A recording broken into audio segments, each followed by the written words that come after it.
BPSC TRE 2 में जितने भी सफल शिक्षक अभ्यर्थी आपके डॉक्यूमेंट्स में किसी भी तरीके का त्रुटि है तो बीपीएससी की तरफ से री अपलोड करने का पोर्टल ओपन तो कर दिया गया है, लेकिन ये जो आपका री अपलोड करने का ऑप्शन है इसमें आपका जो 10th का डिटेल है यानी मैट्रिक का उसका यहाँ पर सबमिट करने का ऑप्शन बीपीएससी की तरफ से आपका नहीं दिया है, जो कि बहुत सारे शिक्षक अभ्यर्थी जो आपका 10th का डॉक्यूमेंट्स था उसमें आप लोग का त्रुटि था, जिसके कारण आप लोग का काउंसलिंग और डॉक्यूमेंट्स वेरिफिकेशन नहीं करा गया। और अब यहाँ पर जब बीपीएससी की तरफ से री अपलोड करने का मौका भी यहाँ पर दिया गया है तो भी यहाँ पर क्या है कि आपके ऑप्शन ही यहाँ पर नहीं दिए गए जो आपके मैट्रिक यानी जो आपका 10th है उसका आप यहाँ पर डॉक्यूमेंट जो है फिर से री अपलोड जो है कर सकें, जो कि इस चीज़ को लेकर काफ़ी ज़्यादा शिक्षक अभ्यर्थियों के यहाँ पर डाउट और कन्फ्यूजन बना हुआ है कि आप अपना यहाँ पर जो आपका 10th का डिटेल है आप यहाँ पर किस तरीके से जो है वो सबमिट करेंगे। तो आप यहाँ पर देखिए 2-3 आपके पास रास्ते हैं, यदि आप इस रास्ते से चाहते हैं तो आप अपना डिटेल जो है वो सबमिट कर सकते हैं। जैसे आप अपना पोर्टल जो आपका डैशबोर्ड होगा आप डैशबोर्ड पर आएंगे तो वहाँ पर जो आपके री अपलोड डॉक्यूमेंट्स है उस पर आप जैसे यहाँ पर क्लिक करेंगे तो जैसे यहाँ पर मान लीजिए आप यहाँ पर 6 to 8 के लिए फॉर्म जो है वो सबमिट किए हैं तो इसमें आप यहाँ पर देखेंगे तो इसमें आपका 10th या फिर मैट्रिक या फिर जो आपके date of birth proof certificate है ऐसा आपका कुछ भी नहीं बोला गया है। ऊपर आपका यहाँ पर बोला गया है इंटरमीडिएट का यहाँ पर आपको डिटेल जो है वो सबमिट करना है। उसके बाद यहाँ पर आपका ग्रेजुएशन का, फिर उसके बाद यहाँ पर आपके पोस्ट ग्रेजुएशन, फिर उसके बाद जो आपका बीएड वगैरह, फिर जो आपका टेट वगैरह वो आपका ऑप्शन जो है वो देखने को मिलेगा। तो देखिए यहाँ पर एक चीज़ आप यहाँ पर ध्यान रखिएगा, आप ये तो आपका यहाँ पर क्या है कि आपका री अपलोड करने वाला जो आपका पोर्टल है वो आपका पोर्टल है, उसके बगल में आप यहाँ पर देखेंगे जैसे आप अपना डैशबोर्ड ओपन करेंगे तो जो आपके अपलोडेड डॉक्यूमेंट्स होते हैं तो उस अपलोडेड डॉक्यूमेंट्स में यहाँ पर देखेंगे तो जो आपका 12th का होता है वो आपका डॉक्यूमेंट्स सबमिट ही यहाँ पर जो है आपका नहीं करा जाता है, क्योंकि यदि आप यहाँ पर 6 to 8 के लिए फॉर्म जो है वो सबमिट करने जा रहे हैं तो यहाँ पर जो आपका 12th का डिटेल होता है वो आपका यहाँ पर नहीं मांगा जाता है, क्योंकि आप 6 to 8 के टीचर हैं तो ऑलरेडी आपके पास ग्रेजुएशन होना चाहिए और यहाँ पर आपके ग्रेजुएशन का ही डिटेल जो है आपका मांगा जाता है, चाहे आप डीएलएड से 6 to 8 में फॉर्म भरें या फिर आप यहाँ पर बीएड से जो है आप यहाँ पर 6 to 8 में फॉर्म जो है भरें। इसलिए आप यहाँ पर देखेंगे 6 to 8 में आपका यहाँ पर ग्रेजुएशन जो है मांगा गया है। और यदि आप यहाँ पर मान लीजिए प्राइमरी में आप यहाँ पर पीआरटी का फॉर्म भरे हैं तो पीआरटी में आपका यहाँ पर होता है कि जो आपके प्राइमरी होता है तो उसमें यहाँ पर +2 के यहाँ पर मांगे जाते हैं, क्योंकि जो आप यदि डीएलएड से फॉर्म सबमिट करेंगे और प्राइमरी के लिए फॉर्म सबमिट करेंगे तो आप 12th के बाद आपने डीएलएड किया हो तो इसलिए आपका यहाँ पर 12th का डिटेल जो है मांगा जाता है। लेकिन यहाँ पर 6 to 8 में जो आपका 12th का डिटेल होता है वो आपका यहाँ पर मांगा ही नहीं जाता। इसलिए आप यहाँ पर जो आपके अपलोड डॉक्यूमेंट्स है आपने फॉर्म सबमिट करते टाइम जो आपने डॉक्यूमेंट्स अपलोड किया था तो उसमें आप यहाँ पर देख सकते हैं,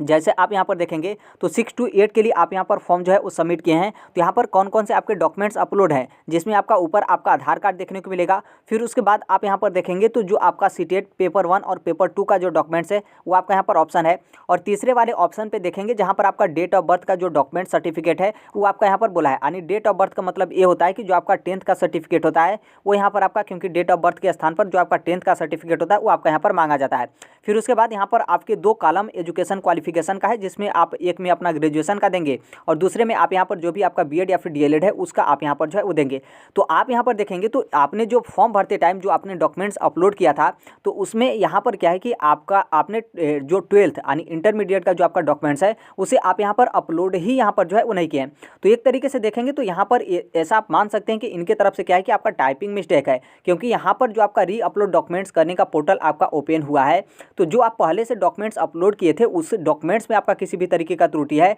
तो उसके स्थान पर यहाँ पर क्या है कि आपको री अपलोड करने का मौका जो है बीपीएससी की तरफ से आपका दिया गया है। ऐसा नहीं कि आपने फॉर्म सबमिट करते टाइम जो डॉक्यूमेंट्स अपलोड किया ही नहीं, अब यहाँ पर क्या है कि वो डॉक्यूमेंट्स का यहाँ पर डिमांड बीपीएससी की तरफ से आपका किया जाएगा। अलग से आपका कुछ भी डिमांड बीपीएससी की तरफ से नहीं किया जा रहा है कि आपने क्या था कि फॉर्म भरते टाइम 10th का आपने डिटेल सबमिट किया था तो अब यहाँ पर आप जो है 12th का डिटेल सबमिट करिए और 12th का आपको यहाँ पर डॉक्यूमेंट जो है वो आपको अपलोड जो है करना है। तो ऐसा बिल्कुल नहीं है, यहाँ पर इनके तरफ से जो आपके टाइपिंग मिस्टेक या फिर जो भी इनका त्रुटि मिस्टेक है, इसलिए यहाँ पर क्या है कि यहाँ पर जो इनके ऑप्शन है यहाँ पर इनको या तो मैट्रिक लिखना चाहिए या फिर इनको हाई स्कूल लिखना चाहिए या फिर 10th यहाँ पर लिखना चाहिए या फिर इनको लिखना चाहिए जो आपके date of birth proof certificate, इस तरीके से इनको जो है वो लिखना चाहिए। ये तो आपका इस तरीके से ऑप्शन है। और जो आपने यहाँ पर अपलोड डॉक्यूमेंट्स किया था तो आप यहाँ पर अपलोड डॉक्यूमेंट्स आप अपने स्तर से जो है वो चेक कर सकते हैं, क्योंकि जो यहाँ पर आपको री अपलोड करने का मौका मिला है तो वही डॉक्यूमेंट्स जो आपने पुराना पहले डॉक्यूमेंट्स अपलोड किया था उसमें आपका किसी भी तरीके का त्रुटि है तो उसके स्थान पर सही डॉक्यूमेंट जो आपके गजेटेड ऑफिसर्स होंगे उनसे आप अटेस्टेड करवा के आपको यहाँ पर री अपलोड जो है करना है।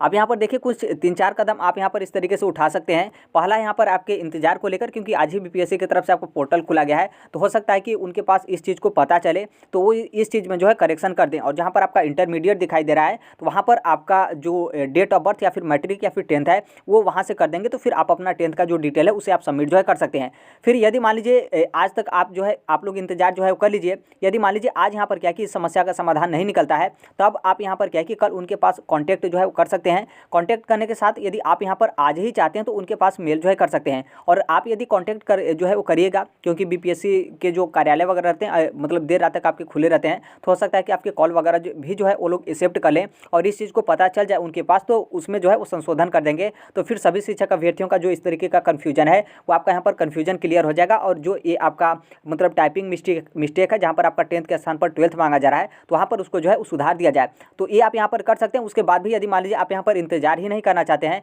कि नहीं हम यहाँ पर इंतजार नहीं करेंगे, तो यहाँ पर क्या है कि आप अपना 10th का जो डॉक्यूमेंट्स है उसे आप यहाँ पर री अपलोड जो है कर सकते हैं। इसी ये जो आपका पहला वाला जो आपका ऑप्शन है इसी ऑप्शन पे, क्योंकि यदि मान लीजिए यहाँ पर जो आपका इंटरमीडिएट का मांगा गया है और आप यहाँ पर इंटरमीडिएट का जो आपके डॉक्यूमेंट्स है उसे आप यहाँ पर अपलोड करके काउंसलिंग के लिए चले भी जाते हैं, तो यहाँ पर जब आप काउंसलिंग के लिए जाएंगे तो वहाँ पर जो आपका दिक्कत होगा और वहाँ पर जो वो लोग डॉक्यूमेंट्स मांगेंगे वो तो आपका 10th का मांगेंगे, क्योंकि आपका जो 10th का डॉक्यूमेंट था वो आपका धुंधला या फिर जो भी आपका गलत था, उसीलिए तो आप यहाँ पर री अपलोड करें। तो वहाँ पर जो आपका 10th का डॉक्यूमेंट्स गलत था जिसके कारण आप लोग का काउंसलिंग नहीं करा गया, तो उसको तो आपने समाधान ही नहीं किया, बल्कि यहाँ पर क्या है कि आपने यहाँ पर 12th का जो है वो डिटेल सबमिट कर दिए। आप बोलेंगे कि बीपीएससी का पोर्टल पर इस तरीके से दिया गया है, तो वो लोग कुछ नहीं सुनेंगे, क्योंकि जो आपके काउंसलिंग करें वो आपके शिक्षा विभाग वाले काउंसलिंग करें वो तुरंत बोलेंगे कि आप जाइए बीपीएससी के पास। तो इसलिए उस टाइम पे आपका समस्या होगा, इसलिए यहाँ पर आप इंतजार कर सकते हैं, या फिर इंतजार नहीं करेंगे तो बीपीएससी के पास कांटेक्ट कर लीजिए, मेल कर लीजिए। फिर उसके बाद यदि मान लीजिए रिप्लाई आ जाता है तो अच्छी बात है, और यदि मान लीजिए रिप्लाई नहीं आता है और यहाँ पर आपका अपडेट हो जाता है तो भी आपका अच्छी बात है। 10th का आप डिटेल सबमिट कर सकते हैं। या फिर आप यहाँ पर नहीं चाहते हैं तो आपका यहाँ पर जो इंटरमीडिएट लिखा हुआ है यहाँ पर आप अपना 10th का जो डिटेल है आप इसे सबमिट करके आपने 10th का जो अटेस्टेड करवाया है उसे आप यहाँ पर री अपलोड करके वाटर मार्क लग जाएगा। फिर उसके बाद आप काउंसलिंग और डॉक्यूमेंट्स वेरिफिकेशन के लिए जो है वो जा सकते हैं। तो इस तरीके का मैटर है। बहुत सारे जो शिक्षक अभ्यर्थी इस चीज़ को लेकर आप लोग कन्फ्यूज हैं, और नॉर्मल सी बात है जो आपका ग्रेजुएशन होता है उसमें जो आपके 6 to 8 की वैकेंसी है उसमें यहाँ पर 12th का डिटेल जो है आपका नहीं मांगा जाता है। और एक तरीके से देखेंगे तो जो आपकी पीआरटी की वैकेंसी है, पीआरटी में ही यहाँ पर क्या है कि जो आपका डीएलएड होता है वो आपका 12th के बाद भी डीएलएड होता है। तो यहाँ पर पीआरटी का जो आपका क्वालिफिकेशन मिनिमम होता है वो आपका 12th, तो वहाँ पर आपके पीआरटी में 12th का जो है वो डिटेल मांगा जाता है। तो इसलिए इस तरीके से होता है। बाकी आप अपनी इच्छानुसार जो ये आपके 3-4 रास्ते हैं उसको आप यहाँ पर अपनाते हुए आप अपना री अपलोड कर दीजिएगा, या फिर इंतजार करना चाहते हो तो इंतजार जो है वो कर लीजिएगा। तो अभी के लिए यही अपडेट है। बाकी जैसे भी बाकी आपको लगता है कि नहीं कुछ और ऑप्शन है या फिर कुछ अन्य तरीके से आपका सही होगा, या फिर आपका यहाँ पर 12th का ही यहाँ पर डिटेल जो है वो सबमिट करना चाहिए, तो आप कमेंट के माध्यम से अपना जो भी आपका डाउट या फिर कन्फ्यूजन होगा, या फिर आपको लगता है कि नहीं इस तरीके से नहीं अलग तरीके से आपका रास्ता है, तो उनको आप यहाँ पर बता दीजिएगा, ताकि जो अन्य शिक्षक अभ्यर्थी हैं उनको भी यहाँ पर आपके कमेंट से जो है वो हेल्प जो है मिल जाएगा। तो अभी के लिए यही अपडेट है। बाकी जैसे भी जो कोई भी अपडेट होगा हर एक चीज़ हम इस platform right to education India जो है वो शेयर कर देंगे। और अभी तक आप इस चैनल को सब्सक्राइब नहीं किए होंगे, सब्सक्राइब करते हैं, बेल आइकन को प्रेस जो है वो जरूर कर लीजिएगा। मिलते हैं अगले नेक्स्ट वीडियो में, तब तक के लिए thank you, bye bye, take care, all the best. Thank you for listening, God bless you all, thank you.